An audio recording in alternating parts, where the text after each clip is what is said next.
Hello class, today I'm going to be covering chapter 1, which is called Stat Starts Here. It's kind of an introductory chapter, and I'm making these videos to kind of give you my insights as you go through this PowerPoint. I can add a lot of insight to this that you can't get by just reading the PowerPoint. So let's go ahead and go through this together. Alright, what are statistics, or what is statistics? It's a way of reasoning and a way of collecting and analyzing data, and it's designed to help us understand the variation in the world. We can see the differences. If you're studying data, that's what you're looking for, something unique about that data, some sort of point you're trying to prove. Statistics are particular calculations made from data. For example, like the mean or median, that's a statistics. That's a statistic. Data is something that you collected. It's values that you collected that you're trying to learn something about. So let me give you an example of that. And what I'm going to do is I'm going to show you a stat log of Steph Curry on ESPN. Now, each of these games, the log, the minutes, the field goals, the three-point attempts, the total points per game here at the end, those are all data. Like I have data for each of these games. This was from the NBA Finals a couple of years ago. And this is all data right here. A statistic is when you use that data to calculate something. Like, see right here, I calculated the average points per game that he scored. That would be the mean, right? And down here, they calculated the averages for all of these. And the reason you want to calculate stuff like that is you want to know, like, on average, how many points does this player score per game? It's a good stat to see how good he is compared to other players. If you have enough data, you get a good feel for how good a player he is. And Steph Curry is a great player, probably a first ballot Hall of Famer. So these are all statistics down at the bottom. That's the mean. You can look for the median, the mode, the range, all kinds of different stats, but that's what a statistic is. And data is the data that you compile, like these game logs right here. So that's the difference between the two. So what is stats really about? Like I said, with Steph Curry, it's about variation, seeing how he differs from other players, comparing him to other players. And people have different opinions about important issues, so it can be important to see how their answers vary. So when we take measurements in an experiment, we expect it to be slightly different, and we do. Otherwise, what would be the point of doing it? We want to see the differences. And when is a difference so large that we believe something random is at work? So we want to make sure you want to have enough data to see if it's just some random variation or if it's an actual trend. Like I could have a bad player score a bunch of points in one game, and you would think, oh, that's a really good player. But what you need is you need more data to see if he's actually a good player or not, or if he just happened to be by chance. So it's important that you have a lot of data to look at to get a feel for the true meaning of the data. So stats are a three-step process. The first thing you want to do, you want to think, show, and tell. So think is first. You want to think about where you're headed and why. Like, why are you doing this study of whatever you're doing? Why are you collecting this data? Why are you looking at it? The next thing you want to do is show your findings. It's about the mechanics of calculating statistics and making displays and what's important to show.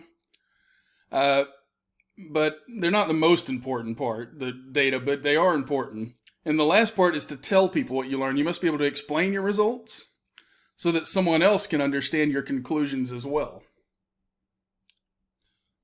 So what are data? It's like I showed you earlier, like those logs of the games. It's numbers, recorded names, other labels. Not all data represented by numbers are numerical. Like 1 can represent male and 2 represent female. You'll see data written like that sometimes, like a unique identifier. And data is useless without context or meaning, so you got to give it meaning. And what they mean by that is the W's, the context behind the data that you're collecting. So to provide context, we need all these W's. You need to know, like, who you're collecting the data on, what you're collecting, when you did it, like when you started collecting the data, that can be important sometimes. Where you collected the data is important because different regions might be different for different statistics. Obviously, why you're collecting the data, if possible, why is important, right? You got to know why you're doing this and how you're collecting the data. So the answers to who and what are absolutely essential. You can't even collect data unless you're collecting it from somebody and you know what you're collecting. And we'll get more into that in Unit 3. First thing we'll look at is a data table. And data table shows the context of the data presented. Each of these rows is a record of a specific case. This is Catherine. This looks like a log of customers that a company is keeping. And each column is a variable. These are different variables. What Catherine did, where did we ship her order to? Ohio, right? What was the price of the order? $10.99. Area codes like an identifier at 440. The previous CD purchase was Nashville. These are all different variables. So these are the what and the who. The what and the who are the customers, and the what are all the different things we log to keep data on them. So the who tells us about the individual cases for which we've collected data. People are called respondents, usually like a human being. But people who you experiment on are called subjects or participants. An experiment means we're making them do something and we're logging how they do it.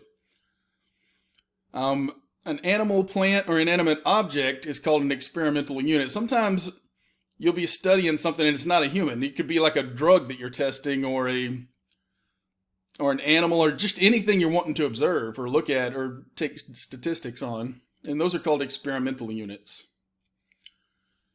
Variables are the what? They're the data that you record. Variables should have a name and identity of what is measured. And to understand variables, you got to think about what you want to know about those variables. And here's some examples of variables.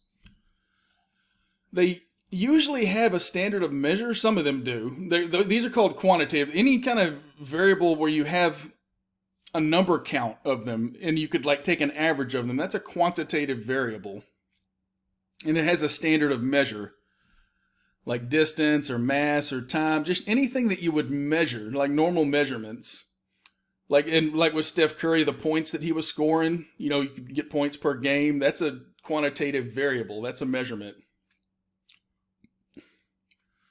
So, but they're not all things that you record are going to be numbers. Some of them are categorical data. They're descriptions. Like your gender, your sex, your race, your ethnicity, your eye color, things like that. That's not a number, right? My eye color is not 7. My eye color is brown. But a quantitative variable is something that you can measure with numerical values, like the amount of money, your height, your weight. And these must have units. So they got to have a unit of measurement in them. So these are defined by numerical values, and they must have units in them. So categorical variable think of categorical as something you can't take the average of, right? Like you can't take what's the average race of somebody, what's the average gender, what's the average ethnicity. You can't do that. A quantitative has a number and you could take an average of it if you wanted to. Now quantitative, there's two different types of quantitative data. And these are important. Discrete data can only take on set distinct values, which means like points scored in a game, you can't score 2.7394 points in a game, right?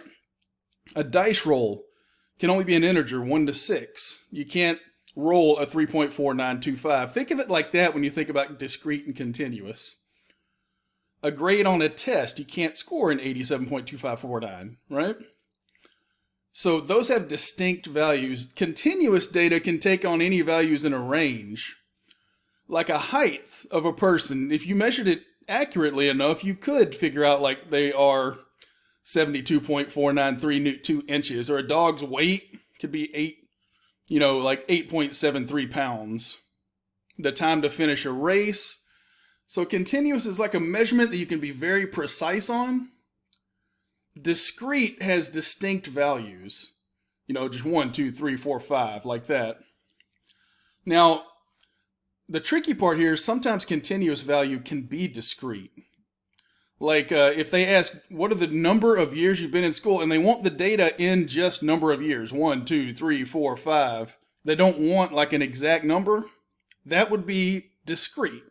Or number of miles ran. They just want a counted number. They don't want you to get exact on it. That would be a discrete data. Yeah, so The questions we ask about a variable are going to shape what we think about how we treat that variable. So that is going to be the end of this video, and I will get started on the rest of chapter 1 on the next video.